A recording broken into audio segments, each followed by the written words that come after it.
Bonsoir à tous. Donc, bienvenue à cette soirée de mobilisation pour la libération de Julian Assange. Nous sommes à l'Agora de la Fête de l'Humanité et cette soirée, comme je le disais, est retransmise sur le site de l'Humanité et sur les réseaux sociaux. Et j'espère que le message lui parviendra. Cher Julian, cette soirée t'est dédiée.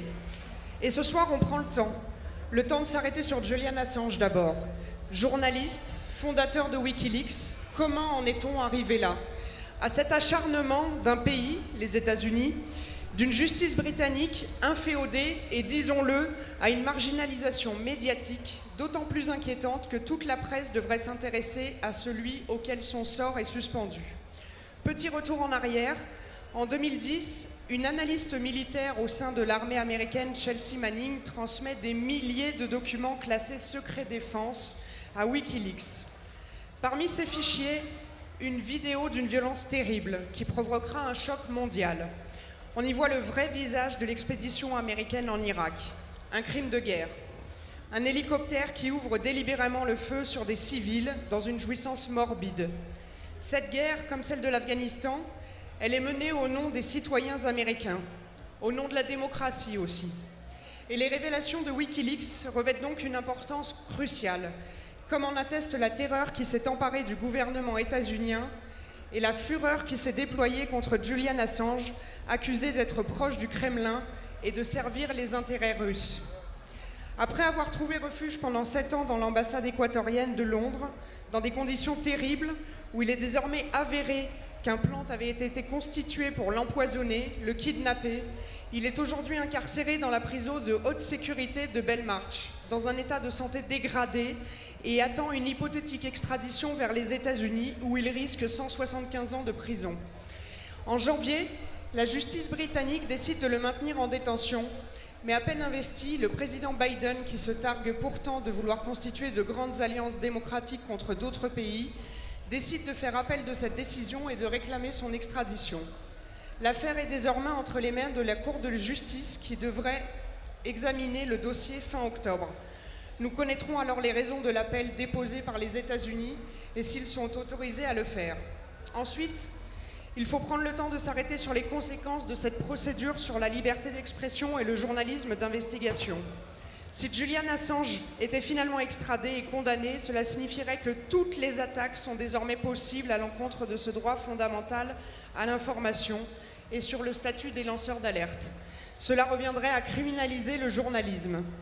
Julian Assange est accusé d'avoir exercé son métier, d'avoir informé les citoyens, d'avoir fait la lumière sur les crimes de guerre, la torture, les enlèvements, les disparitions, des scandales de corruption, des fraudes fiscales, des mensonges d'État et des atteintes aux droits fondamentaux. Accusé d'avoir révélé des affaires commises en notre nom, mais à notre insu. Pour cela, il a mis en jeu sa propre liberté et même sa vie. Il a été calomnié afin de détourner l'attention du public, déshumanisé par l'isolement. Accusé enfin d'avoir reçu des documents fournis par une source, de les avoir gardés afin de les divulguer au public. Ces charges peuvent donc s'appliquer à n'importe quel journaliste. Pour en parler avec nous ce soir, Stella Morris, avocate et compagne de Julian Assange. Bonsoir. Bonsoir.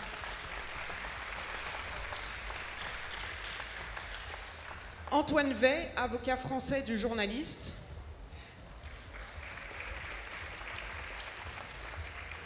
Eva Joly, magistrate et ancienne députée européenne. Pierre Laurent, sénateur et ancien secrétaire national du PCF.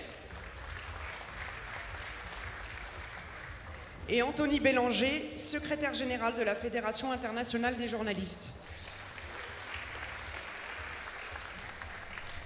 Ma première question sera pour vous, Stella Morris. Avant d'évoquer le combat pour la libération, permettez-moi de vous demander comment va Julian.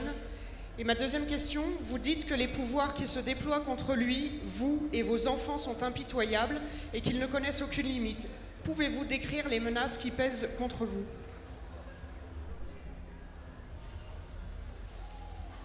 Well, I always get this question about how Julian's doing. And it's very difficult to answer because obviously he's not doing well. Je reçois beaucoup cette question concernant comment va Julian Assange et c'est compliqué d'y répondre. parce que évidemment il ne va pas bien. Excusez-moi. Je reçois beaucoup cette question concernant la santé de Julian Assange. C'est difficile d'y répondre car évidemment il ne va pas bien. Julian's been in Belmarsh prison since the 11th of April 2019. Il est en prison depuis le 11 avril 2019. And he's not serving a sentence, he's there indefinitely. Et il n'y est pas pour un temps défini, il y est de manière indéfinie dans le temps. And he's there because the US has abused its laws to keep him imprisoned.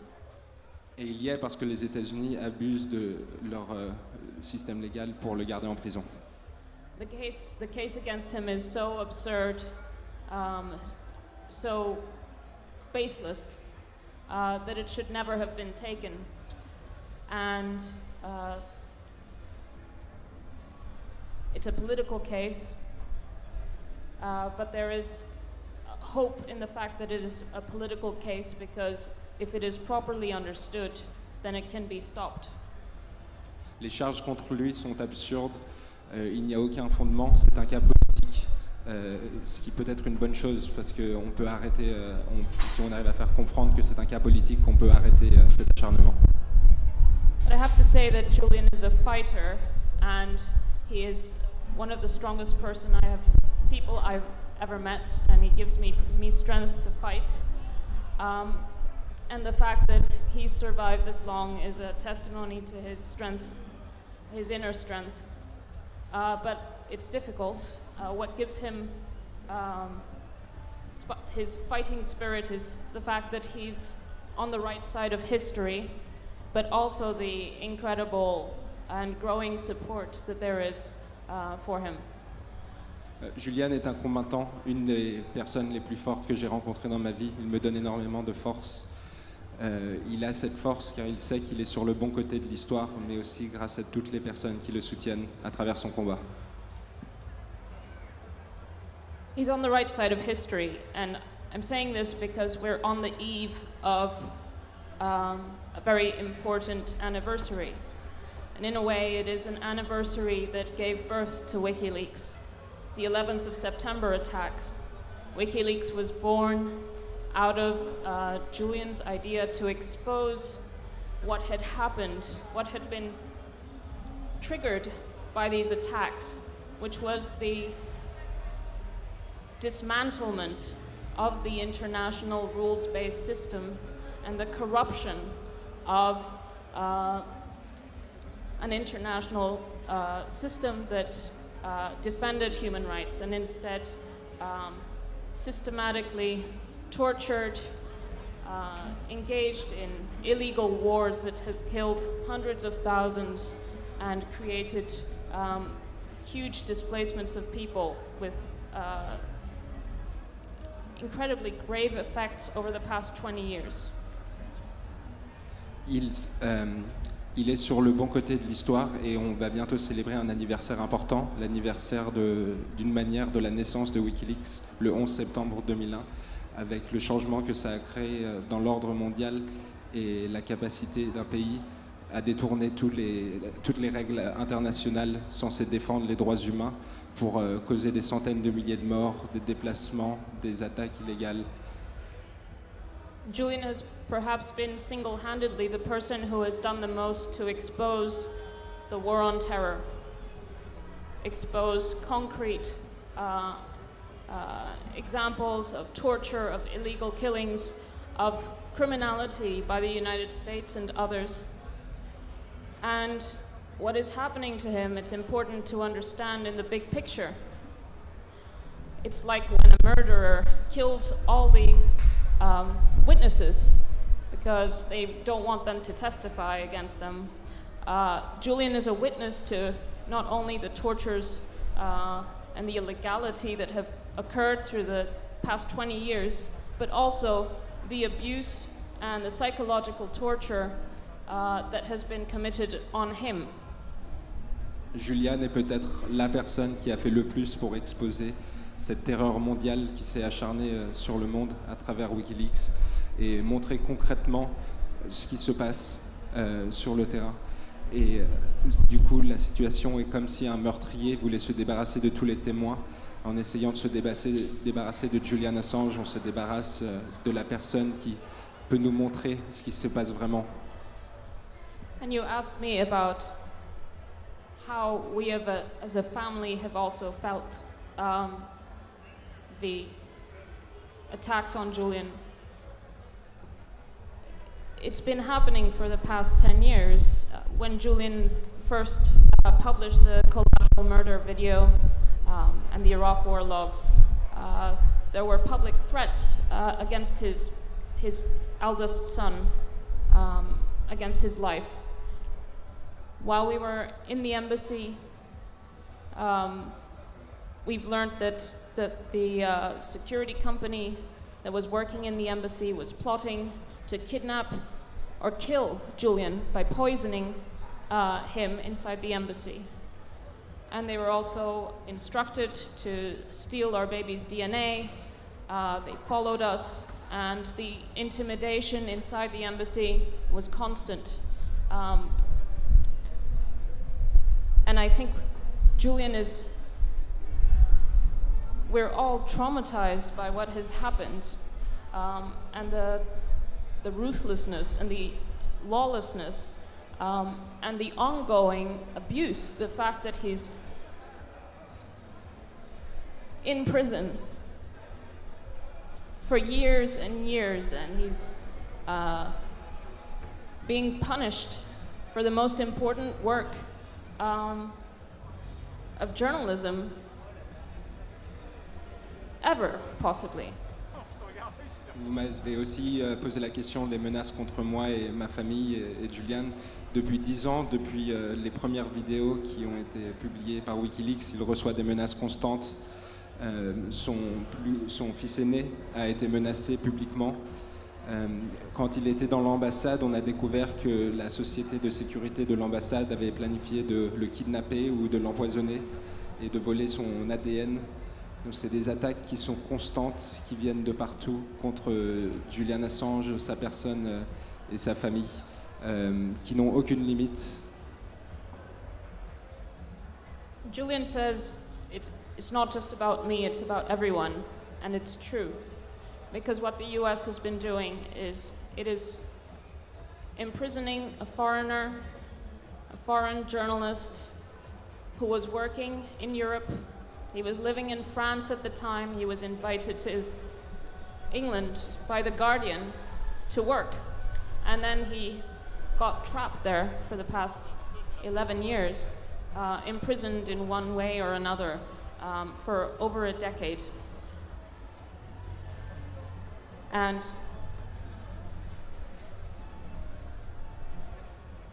the US is limiting what is permissible to publish, what is permissible speech outside of its borders. It is an incredibly aggressive and dangerous proposition to decide what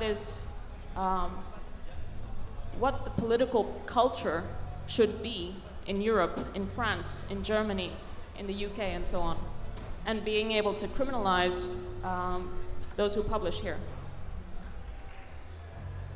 Julian rappelle que ce combat, c'est pas seulement le sien, mais c'est celui de tout le monde, car les États-Unis ont attaqué un journaliste étranger, européen, qui vivait et travaillait en Europe. Il vivait en France à l'époque, et il a été invité par le Guardian à venir au Royaume-Uni, et il a été piégé, et depuis, il y est, depuis plus d'une décennie. Et c'est une question très importante, car les États-Unis se permettent d'attaquer le droit des journalistes, le droit de rechercher et de publier des informations en dehors de ces frontières. Et c'est un combat qui devrait tous nous préoccuper. Merci Stella Maurice.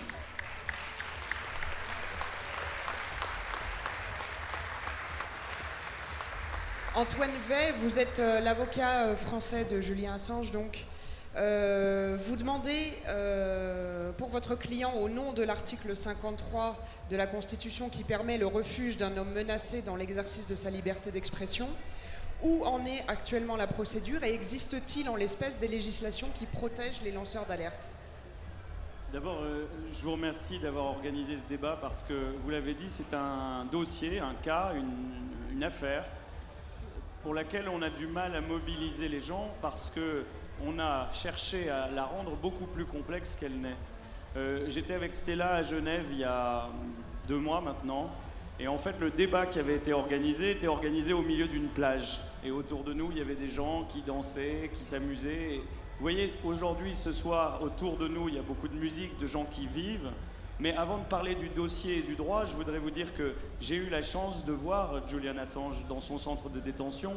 Quand je dis la chance, c'est l'opportunité de me rendre compte de ce que c'est un homme qui est évidemment sans aucune dangerosité, qui, même si l'on prend le parti de dire qu'il a commis des faits répréhensibles, ce que soutient les États-Unis et qui est éminemment contestable dans les faits, ne présente aucun danger, est poursuivi uniquement pour avoir diffusé des informations qui sont vraies, en coopération avec tous les plus grands quotidiens du monde, et se retrouve depuis 2 ans et demi détenu dans une prison de haute sécurité, à l'isolement total. Pendant plus d'1 an et demi, personne, même pas Stella, n'a pu lui rendre visite. Il est dans une pièce qui fait moins de 4 mètres carrés, seul, et il subit à ce titre le simple titre de sa détention. Stella l'a dit, pour un homme qui aujourd'hui n'a été condamné à rien, ce que le rapporteur des Nations Unies a qualifié de torture psychologique. Les premiers éléments aujourd'hui juridiques qui a conduit la première juge britannique à ne pas extrader Julian Assange aux États-Unis est la prise en compte du fait que c'est un homme qui souffre, qui aujourd'hui présente un état de santé qui l'expose en cas d'extradition à un risque pour sa vie. Et à partir de là, la réalité tangible, physique, humaine qui s'impose à nous tous, c'est de dire au nom de quoi maintient-on cet homme aujourd'hui dans un état de torture qui n'est légitimé par aucune raison tangible. C'est un homme qui, si on voulait le juger, pourrait très bien être placé sous résidence surveillée. On imagine que l'Angleterre, les États-Unis et les autres pays du monde n'auraient pas de mal à le surveiller. Il pourrait voir ses enfants, il pourrait voir son épouse, et il pourrait surtout se défendre lui-même, ce qu'il est interdit de faire aujourd'hui parce qu'il n'a pas d'accès à un ordinateur. Il a beaucoup de mal à avoir accès à ses avocats et il a beaucoup de mal à faire ce que nous faisons ce soir, qui est de réinformer l'opinion publique sur la réalité de ce pourquoi il est en prison.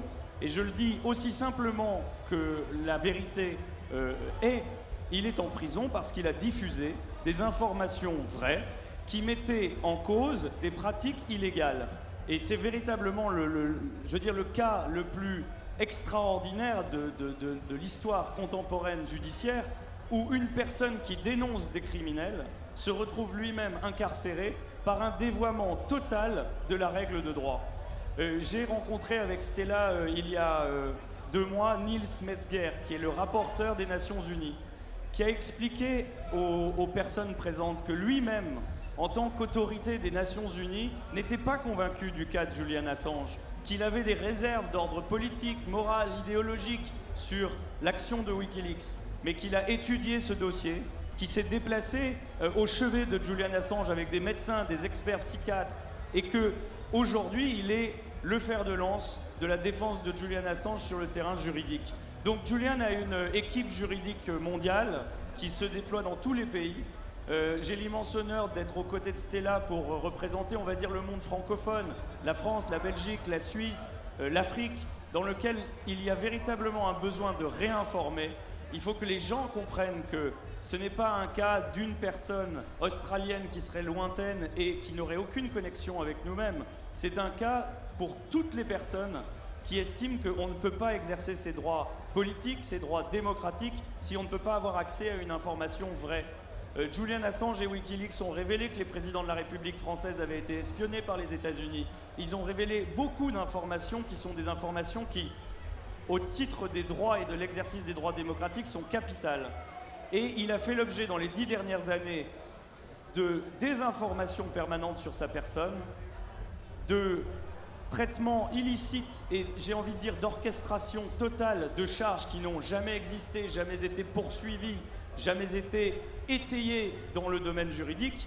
Et il est aujourd'hui emprisonné sur la base d'un mandat d'arrêt qui est éminemment contestable quand on le lit dans le dossier, qui n'a pas cessé de changer depuis des années, au point même que un mois avant l'audience d'extradition, les États-Unis ont enlevé des arguments pour en rajouter d'autres. Un argument très simple que tout le monde peut comprendre, c'est qu'ils arguaient, pour maintenir Julian en prison, que l'action de Wikileaks aurait mis en danger des gens qui représentaient les États-Unis. Et quand la défense de Julian Assange leur a demandé de donner les noms de ces gens, même prouver l'identité de ces gens, les États-Unis ont dû reconnaître que c'était pas possible parce que ce n'était pas vrai. Et on a, de manière successive, quand on parle de torture psychologique, c'est évidemment son état de santé qui est en cause, mais aussi le fait qu'il a sans cesse à combattre des informations fausses, des charges qui sont sans cesse renouvelées, avec aucun moyen de le faire. Wikileaks est une grande institution sur le terrain du droit d'informer, mais Julian Assange est une petite personne qui n'est pas soutenue par des moyens et des capitaux importants, qui est uniquement soutenue par la compréhension que chaque citoyen pourra avoir de son affaire et la volonté que vous aurez de porter cette affaire sur la place publique et d'exiger des gouvernants qui sont les nôtres qu'ils se mobilisent pour son dossier. Alors, j'en viens à votre question et j'en termine. Bien sûr que sur le terrain juridique, il y a une limite à notre raisonnement quand on demande l'asile politique au terme de l'article 63 de la Constitution, parce que ça n'a jamais été fait. Mais ce qu'on attend en premier lieu, c'est une déclaration symbolique et une prise de parole forte de nos représentants, de nos institutions, pour dire la France, pays des droits de l'homme, la France qui n'accepte pas qu'on torture, c'est une différence fondamentale avec les États-Unis sur ces sujets-là, devrait à minima inviter les États-Unis à faire quelque chose de simple, puisque c'est une accusation politique, retirer cette accusation politique. Avant l'élection de Biden, nous nous levions la nuit pour nous demander si Donald Trump allait ou non le gracier. Ça montre le caractère absolument arbitraire, non fondé de la chose, puisqu'il aurait eu le pouvoir, en 30 secondes, d'arrêter cette torture. Donc, nous nous battons à la fois sur le terrain de la communication, sur le terrain du droit, évidemment, et nous espérons beaucoup de l'audience qui va se dérouler, parce que les juges britanniques peuvent aller encore plus loin que ce qu'a fait la première juge britannique en reconnaissant que Julian Assange n'est pas extradable, mais aussi en reconnaissant que le cas qui est monté contre lui est tout à fait politique. Et toutes les voix, tous les journalistes qui écriront pour lui, tous les journalistes qui soutiendront cette action, sachant que ce n'est pas du tout aussi simple que ce qu'on peut le penser. On a eu évidemment beaucoup de soutien de journalistes, mais on a aussi eu beaucoup de journalistes qui n'ont pas traité cette information. Et on ne comprend pas toujours pourquoi. Donc depuis 2 ans, nous avons essayé de tout faire pour réinformer, de travailler main dans la main avec toutes les associations de journalistes pour rappeler que c'est un homme qui est poursuivi pour avoir diffusé des informations vraies, qui est aujourd'hui torturé, et qu'il n'y a que s'il y a un réveil démocratique populaire qu'on pourra changer ce dossier. Merci beaucoup.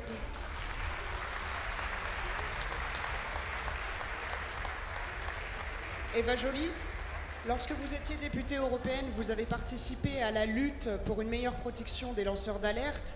Vous m'expliquiez tout à l'heure également comment vous aviez assisté aux pressions des autorités américaines sur la Suède. Les États-Unis prétendent-ils, selon vous, à l'extraterritorialité de leurs lois?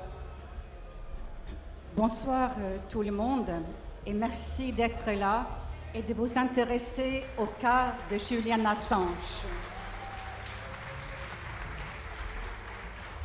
Son sort va dépendre de nous, va dépendre de vous et de la mobilisation que nous réussirons à faire. Car ce qui est dans le tuyau, ce qui est programmé, c'est son extradition vers les États-Unis, vers des conditions pénitentiaires terribles et envers des peines monstrueuses et surtout où il n'aura jamais un procès équitable.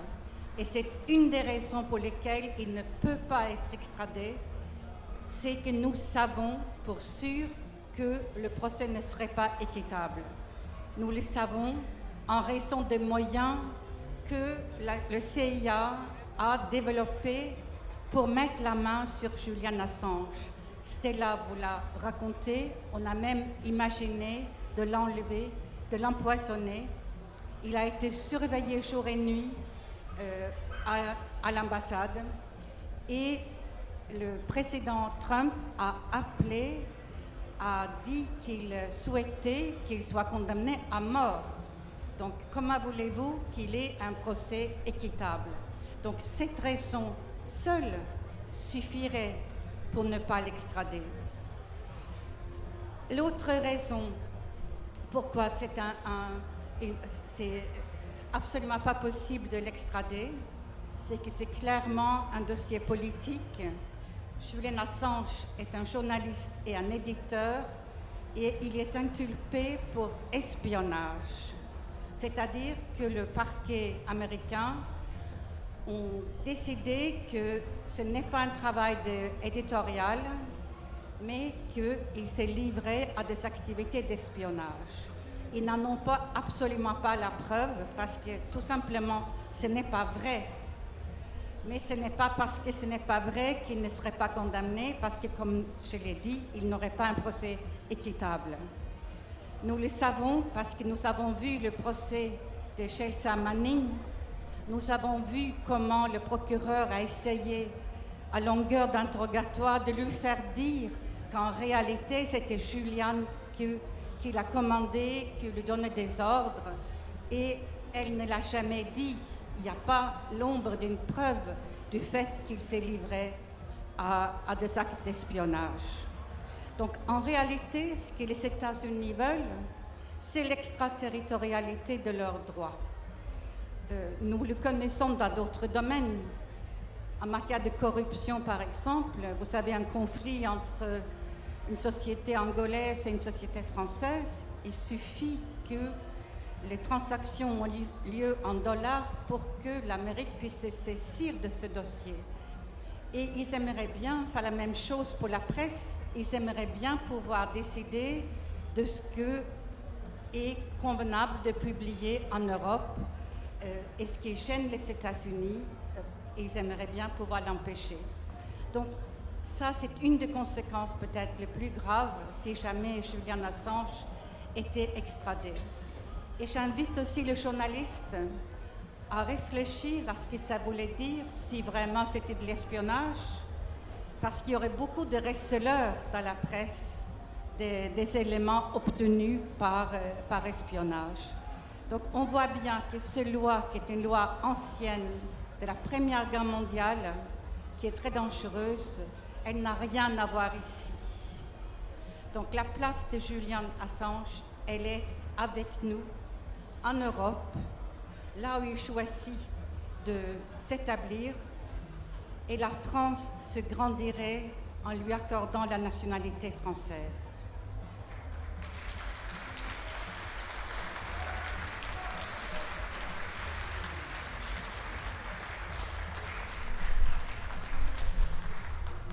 Ça serait une manière forte de dire aux Américains que nous avons compris ce que vous faites et nous ne laisserons pas faire. Je peux témoigner, pour l'avoir vu de près,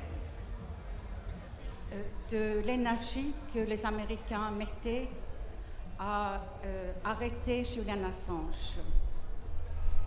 Je lui ai rendu visite dans l'ambassade d'Équateur parce que j'avais fait sa connaissance en Islande, où nous avions travaillé ensemble sur un projet de transformer l'Islande en un paradis pour journalistes, où il n'y aurait pas des peines comme pour la diffamation, par exemple. On avait travaillé ça avec des députés islandais.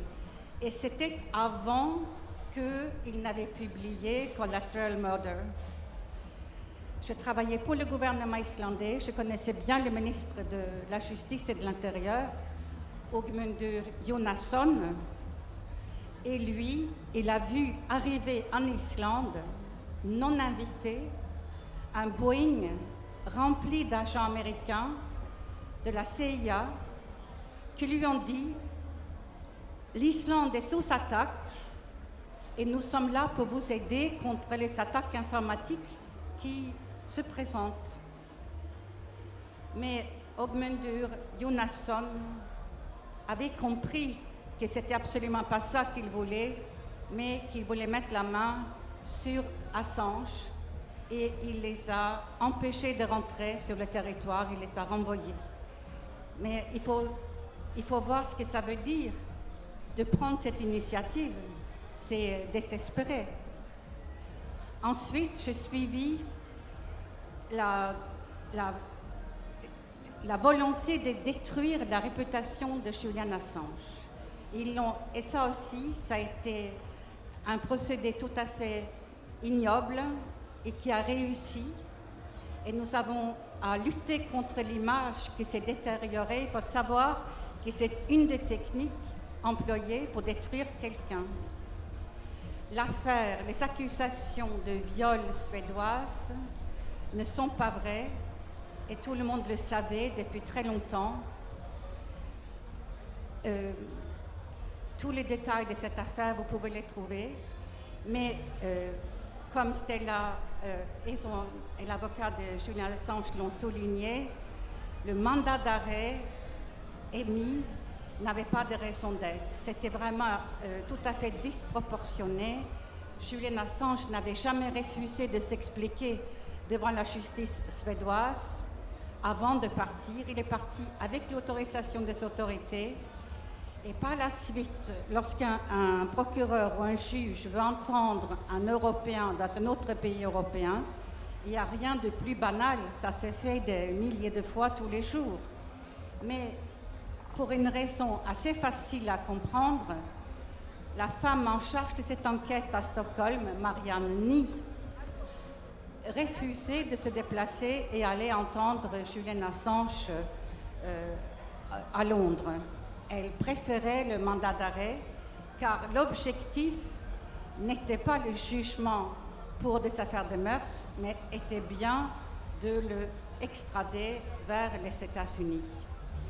Donc nous avons vécu, Stella et moi, cet épisode de près.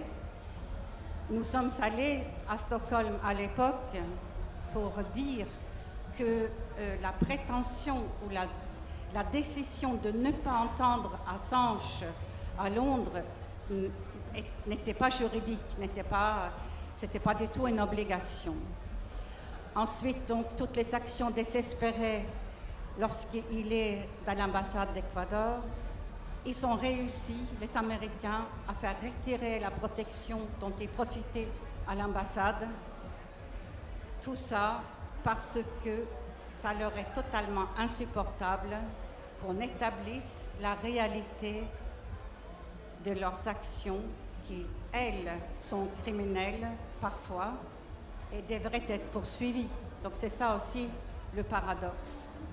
Donc il y a un enjeu énorme, pas simplement humain.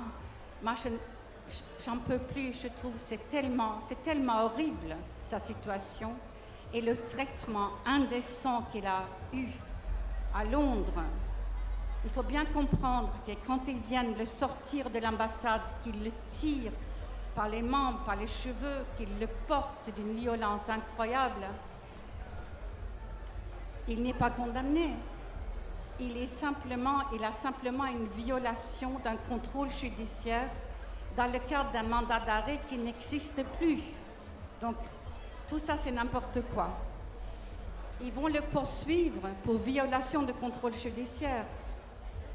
Et il va prendre une peine de 50 semaines de prison ferme dans une prison de haute sécurité réservée à des meurtriers dangereux, à des terroristes. Il exécute cette peine. Ensuite, il y a la procédure d'extradition. La procédure, je vous invite peut-être à lire les témoignages de ceux qui ont suivi cette procédure. C'était aussi une parodie de procès. Et elle aboutit à ce qu'on refuse l'extradition. On pourrait alors penser que Julian Assange, qui était détenu depuis maintenant bientôt 10 ans, pourrait sortir, mais non. On refuse de les laisser sortir et en attendant l'appel, il est toujours détenu. Tout ça, c'est anormal. C'est totalement anormal et c'est des rapports de force. Il faut absolument se mobiliser. Il faut que les journalistes se mobilisent. Il faut comprendre que c'est la liberté de la presse qui est en jeu. Merci beaucoup.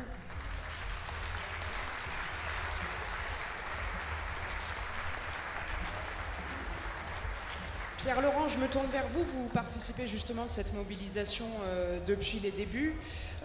Comment la France peut-elle faire entendre sa voix, alors même que Wikileaks a justement révélé que notre souveraineté avait été atteinte par l'écoute systématique des 3 derniers présidents? On a eu aussi un exemple l'été dernier avec l'affaire Pegasus, qui a jeté une lumière crue sur ces méthodes qui se perpétuent avec d'autres États, mais peu importe, et notamment à l'encontre des journalistes de l'Humanité. Comment faire entendre la voix de la France dans ce dossier Assange? Je crois que la France pourrait très facilement faire entendre sa voix par une déclaration et des initiatives telles que les énonçait Maître Veil. Mais nous savons aujourd'hui que pour espérer ce geste, cela suppose de renforcer de manière très importante la mobilisation citoyenne, comme vient de le dire Eva Joly. Parce que si cette mobilisation citoyenne ne prend pas d'ampleur, nous pourrons espérer ce geste, mais peut-être ne pas, ce geste peut-être n'adviendra pas. Donc je pense que il faut remercier l'humanité de prendre cette initiative ce soir, parce que nous sommes à quelques semaines de nouvelles échéances judiciaires qui sont très importantes, à la fin du mois d'octobre en Grande-Bretagne. Et il faut d'ici là, je pense, amplifier considérablement la connaissance de ce dossier. Il y a des choses qui ont été dites très fortes et que je ne veux pas répéter sur la situation humaine insupportable, mais je veux ajouter une chose. En vérité, cette affaire n'aurait jamais dû devenir une affaire judiciaire. C'est l'acharnement américain qui conduit à cette situation. Et les États-Unis, en vérité, ne recherchent pas la justice dans cette affaire. Les États-Unis procèdent à une vengeance politique contre un journaliste qui a, comme ça a été dit la vérité sur ce qui se passait en Irak. Et c'est le coup porté par cette vérité au discours entretenu par les Américains sur leurs objectifs guerriers qui fait tant de mal aux dirigeants américains. Et ils ne peuvent pas accepter que cette vérité franchisse les consciences. Et donc ils veulent faire payer à Julian Assange de manière complètement indigne le travail qu'il a conduit pour révéler cette vérité, alors que tout était fait pour la cacher. Et je pense qu'en ce moment, dans les moments que nous vivons à propos de l'Afghanistan, je fais ce détour, mais je pense que cette bataille de la vérité prend une actualité extrêmement forte, parce que ça fait maintenant des années que nous vivons une offensive contre les libertés au nom de la stratégie américaine de lutte contre le terrorisme. Or, cette stratégie, c'est un fiasco terrible, comme nous le voyons aujourd'hui, puisque les Américains partent après 20 ans de présence en Afghanistan, après des guerres considérables menées dans de nombreux pays, et ce sont les talibans qui prennent le pouvoir. Et les terroristes que nous étions censés combattre se renforcent dans toutes ces régions du monde.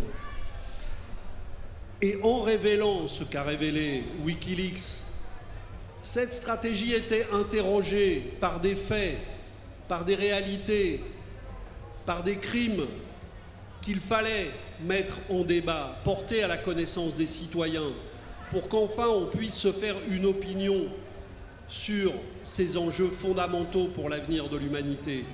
Et c'est ça que les États-Unis ne supportent pas avec le travail qu'a fait Julian Assange, et c'est ça qui les conduit à imposer à Julian Assange une privation de liberté qui dure maintenant depuis 10 ans. Parce que Julian Assange, certes, étant dans une prison britannique depuis moins longtemps, mais dès le moment où il a dû se réfugier à l'ambassade d'Équateur, il a de fait été privé de liberté. Donc depuis maintenant 10 ans, Julian Assange est privé de liberté et dans sa prison de haute sécurité depuis plusieurs années, traité de manière totalement indigne, avec une situation qu'on peut, comme l'a dit Maître Veil, assimiler à de la torture psychologique. Donc nous ne pouvons pas accepter ça. Et je veux dire que c'est la liberté d'informer, comme ça a été dit, qui est concernée, et la mobilisation des journalistes est absolument indispensable. Mais d'autres en parlent mieux que moi, même si, en étant aujourd'hui parlementaire, je n'oublie pas que j'ai été journaliste pendant plusieurs dizaines d'années. Donc évidemment, je suis sensible à ça. Mais je veux dire qu'au-delà de la liberté d'informer, les libertés, pas seulement la liberté d'informer, sont menacées. Nous vivons une période extrêmement dure qui fait peser des menaces sur les libertés. Et nous voyons des attaques régulières. Nous adoptons, puisqu'on dit que la France est concernée, nous adoptons en France des lois qui font reculer nos libertés depuis maintenant des années au nom de la lutte contre le terrorisme. Je veux en citer une qui est passée quasiment sous silence au détour d'un article d'une loi qui a été votée au mois de juillet au Parlement. Le secret défense des archives a été considérablement renforcé puisque, alors qu'une loi de 2008 en France rend communicables de plein droit les archives au-delà de 50 ans, cette loi vient de modifier en profondeur cet équilibre essentiel pour les libertés. Et cet article a été voté alors que tous ceux qui sont concernés, notamment les historiens, les archivistes, se mobilisaient contre ça, et a été voté quasiment dans l'indifférence générale au cœur de l'été. Donc nous avons des attaques incessantes contre les libertés au nom de la lutte contre le terrorisme, alors que le faisant, nous cédons précisément à la pression qui est exercée contre nous, puisque ce sont les libertés, au contraire, que nous devons défendre contre les menaces obscurantistes. Donc je pense que l'affaire Julian Assange est une affaire emblématique d'un combat fondamental, plus large encore que celui que nous révèle cette affaire, et qui nécessite la mobilisation de tous.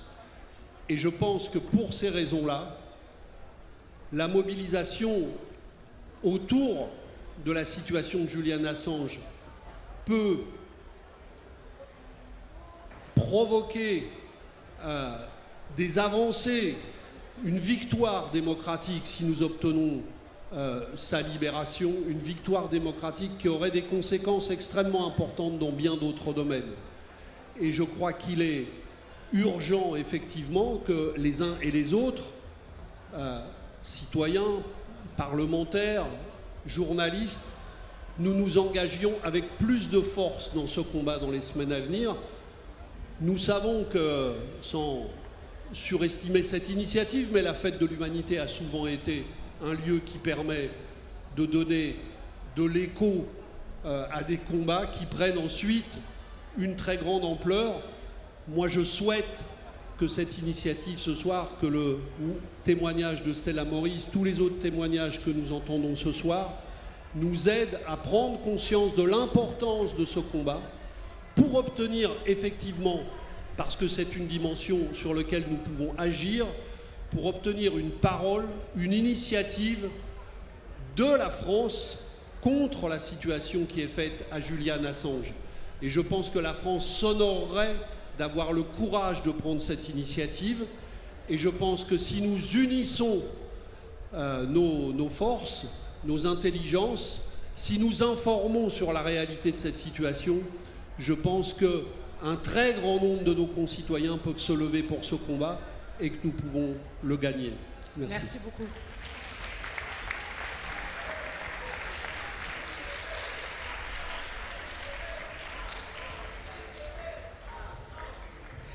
Anthony Bélanger, quel risque fait prendre l'affaire Assange aux journalistes? Un précédent est-il en train de se créer par la porte dérobée de notre propre complaisance? C'est très bien écrit. Belle question. Non, sérieusement, bonsoir à tous. Pierre a raison, on est vraiment devant un sujet extrêmement important et je me réjouis quand même qu'on ait pu organiser cette soirée-là d'y participer, bien entendu, avec Stella, avec Eva, évidemment, Maître Veil et Pierre. Je me souviens surtout, Pierre, que tu avais organisé avec le groupe communiste une question au sein du Sénat, qui avait été organisée avec nos syndicats. Je rappelle que la Fédération internationale des journalistes, que j'ai l'honneur de diriger, est composée de syndicats de journalistes. C'est la plus grande fédération mondiale de la profession, parce qu'on représente 600 000 personnes dans le monde. Et Wikileaks, on suit depuis des années. Et Maître, vous avez raison, c'est pas forcément les journalistes qu'il faut pointer du doigt, c'est les patrons de presse qu'il faut pointer du doigt. Parce que les journalistes, on en représente 600 000 dans le monde, et je peux vous dire que lors de nos congrès mondiaux, le dernier a eu lieu à Tunis en 2019, je vois qu'il y a un représentant de Wikileaks qui est dans la salle et qui était invité à notre congrès. Il y a eu une motion très forte pour Julian Assange.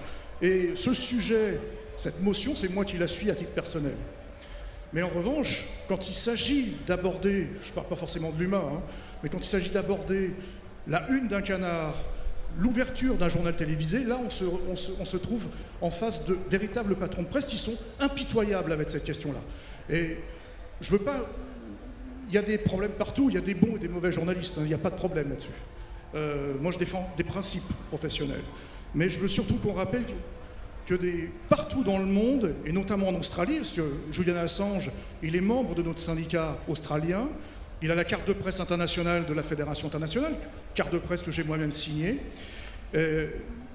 On a des mobilisations, et moi-même j'ai participé à des dizaines de mobilisations un peu partout dans le monde, de nos syndicats dans le monde, pour défendre Julian Assange, pour défendre le droit de savoir, le devoir d'informer pour nous, le devoir d'être informé pour vous, citoyens. Et ça, c'est l'essentiel du travail qui a été lancé par Julian Assange lorsqu'il a créé Wikileaks, même s'il n'avait pas forcément ces visions-là à l'origine, on connaît bien le parcours, en tout cas on en est arrivé là. Et qu'est-ce qui se passe aujourd'hui? C'est qu'on arrive à des LuxLeaks, des FootLeaks, des Panama Papers, et tout ça, ça découle, ce sont des petits qui ont fait, des petits Wikileaks qui ont fait des grandes affaires. Aujourd'hui, il y a plein de gens qui sont dehors. Eva Joly le disait très bien, il y a des criminels qui sont dehors, qui sont dans la rue, et eux n'ont aucun problème, aucun problème. Alors bien entendu, je parlais tout à l'heure des parlementaires, mais il n'y a pas beaucoup de groupes parlementaires qui se sont mobilisés en France, ça je parle de la France, mais même si je suis installé à Bruxelles, qui se sont mobilisés pour Julian Assange, à part le tien, j'en connais pas d'autres, je fais peut-être erreur. On a demandé à 2 reprises avec nos syndicats français que l'asile, juste l'asile, je ne parle pas de la nationalité, soit accordé à Julian Assange. 0 réponse. J'ai demandé à titre personnel qu'il devienne citoyen d'honneur de la ville de Bruxelles, capitale de l'Europe. On a fait une demande spéciale au bourgmestre. La réponse a été on verra ça l'année prochaine. Voilà, ça c'est toujours la réponse. Alors, c'est un sujet essentiel, vous l'avez compris. Son seul crime, c'est d'avoir révélé la vérité. Son seul crime, c'est d'avoir sorti des secrets qu'on essayait de cacher aux citoyens, pas forcément aux journalistes, mais cacher aux citoyens. Et il est clair qu'on fait bien la différence entre le journaliste qu'il est, en tant que rédacteur en chef, ex-rédacteur en chef de Wikileaks, et le lanceur d'alerte. On est sur 2 choses différentes, un lanceur d'alerte et la source qui permet aux journalistes de travailler, une des sources.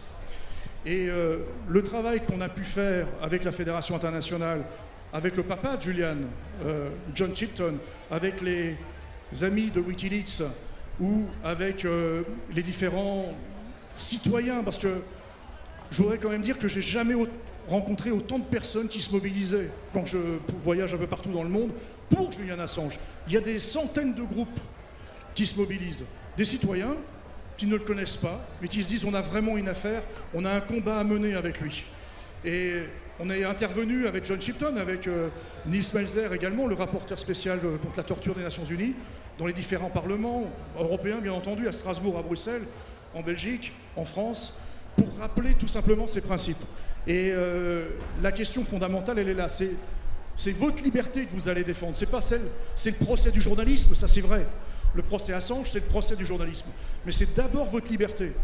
On rappelle souvent que dans nos chartes d'éthique, notamment la charte d'éthique mondiale de la Fédération, on rappelle que le premier droit du citoyen, en dehors de la sécurité et de la justice, c'est d'être bien informé. Et on commence par là. La bonne information, c'est pas forcément la journaliste qui l'a créé tout seul. Il l'a créé parce qu'il a des sources, il a des contacts, Et il a des citoyens qu'il doit informer. Il a une sorte de témoin de la vie qu'il mène, de la vie qu'il vit. Et dans notre combat qu'on mène tous les jours, c'est celui-ci, c'est le combat pour les citoyens d'être bien informés. Et le combat de Julian Assange, même si aujourd'hui il est très affaibli, ça on le sait, et son père me le disait récemment, ou les amis de Wikileaks me le redisaient récemment, mais il y a toujours une petite lumière. Et pour avoir la mission qui est la mienne aujourd'hui, c'est-à-dire de représenter 600 000 personnes, et je peux vous dire que la profession de journaliste, elle est compliquée en France, elle est difficile en Europe, elle est catastrophique dans le monde, parce que j'ai encore un président de mon syndicat afghan qui s'est fait descendre dimanche dernier à Kaboul. Il était un des proches de Massoud, du fils Massoud. Il a été tué comme un chien dimanche soir. La situation des journalistes est extrêmement difficile. Je le rappelle toujours, mais les journalistes travaillent avant tout pour être lus, entendus, vus, et ils travaillent pour vous. Ne l'oubliez jamais. Et sans les citoyens, il n'y a pas de journalisme. C'est clair, il n'y a pas de journalisme. Et c'est pour cette raison-là qu'on continuera à se battre, nous en tant que fédération internationale, mais avec nos syndicats, nos 3 syndicats français, notamment nos syndicats hôtes aujourd'hui, le syndicat national journaliste CGT, qui a eu, et je remercie d'ailleurs Vadim Kaminka qui a eu le plaisir c'est moi qui ai le plaisir d'avoir été invité par Vadim. Merci Vadim, il doit être dans le secteur. Mais grâce aux syndicats de journalistes, en tout cas, et je parle que de la France aujourd'hui, c'est ça qu'on peut faire, avec bien entendu tout l'aspect légal, parce que moi je ne suis pas compétent, et il y a autour de cette table des avocats qui font un boulot extraordinaire. J'ai rencontré les avocats belges aussi, Anne Michos et Maître Marchand, sont des gens remarquables également. Mais toute cette mobilisation, elle ne se fait que grâce et avec les citoyens. Et vous comme nous, on est juste des relais, on est juste des spécialistes, et on ne pourrait rien faire sans vous. Merci encore.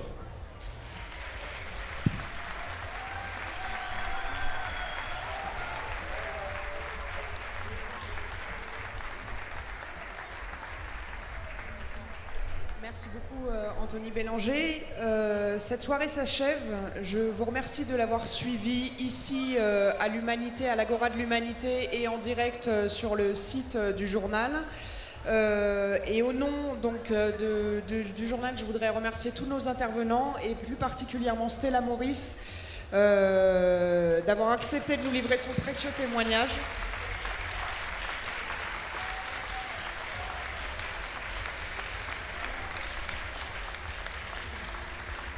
Et je voudrais lui dire que nous continuerons de faire vivre le combat pour la libération de Julian Assange dans nos colonnes. Merci beaucoup.